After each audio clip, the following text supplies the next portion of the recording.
VK news, राष्ट्र के नाम। हिंदुओं के लिए कथा करता हूँ, हिंदुओं को जगाने की बात करता हूँ। बुरा लगे कोई बात नहीं, घर पे जाकर ठंडे पानी से नहाकर सो जाना। कि बोले मुझ पे दबाव डाला गया कि कथा बंद कर दो, कथा नहीं करोगे। 3 दिन से देख रहे हैं शिव महापुराण को राजनीति का अखाड़ा बना कर रखा है। इधर टंग खींचो, इसको खींचो, उसको खींचो।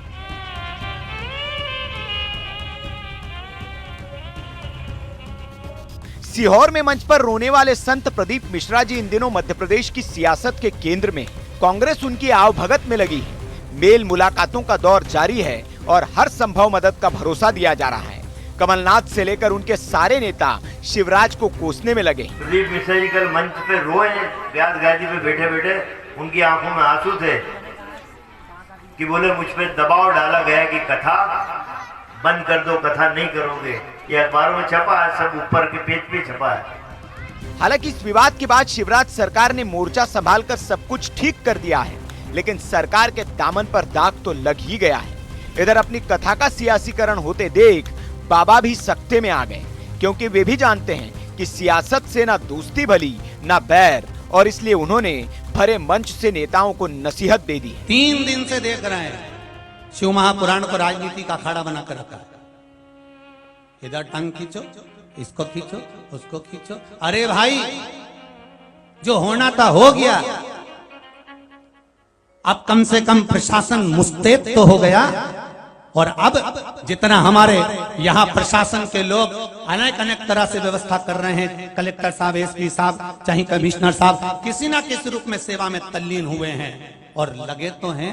दूसरे दिन उन्होंने पूरा वायलेंटियर लगाकर हर जगह पर व्यवस्था कर कर, बैरिकेड्स बनाकर, व्यवस्थाएं कर कर व्यवस्था तो संभाली है। ये व्यासपीठ कभी राजनीति की नहीं रही है और नहीं होगी। हिंदुओं के लिए कथा करता हूँ, हिंदुओं को जगाने की बात करता हूँ। बुरा लगे कोई बात नहीं, घर पे जाकर ठंडे पानी से नहाकर सो जाना, कोई दिक्कत नहीं। पर अपने आप को गौरवान्वित करता हूं कि मैं हिंदू हूं, सनातनी हूं और भारत की भूमि पर पैदा हुआ हूं। वैसे मध्य प्रदेश में कभी शिवराज सरकार के प्रिय रहे और राज्य मंत्री का दर्जा प्राप्त रहे कंप्यूटर बाबा का अभी क्या हाल हुआ है, किसी से छिपा नहीं है। 2018 के विधानसभा चुनाव से पहले सीएम शिवराज ने प्रदेश के 5 संतों को राज्य मंत्री का दर्जा दे दिया था, लेकिन इसी में से एक कंप्यूटर बाबा कमलनाथ के पाले में चले गए तो उनका क्या हाल हुआ ये पूरे प्रदेश को पता है। इसलिए भी प्रदीप जी नेताओं को नसीहत दे रहे हैं। Bureau report, VK news. कोई दिक्कत नहीं, पर अपने आप को गौरवान्वित करता हूं कि मैं हिंदू हूं, सनातनी हूं और भारत की भूमि पर पैदा हुआ हूं। और भारत की भूमि पर कहीं दूसरी जगह नहीं, सीहोर में पैदा हुआ हूं। और सीहोर में भी दूसरी जगह नहीं, मेरी माता सीता की गोद में से पैदा हुआ। ये है ड्रीम मीडिया नेटवर्क और आप देख रहे हैं देश का पहला 24/7 digital news channel VK news, राष्ट्र के नाम।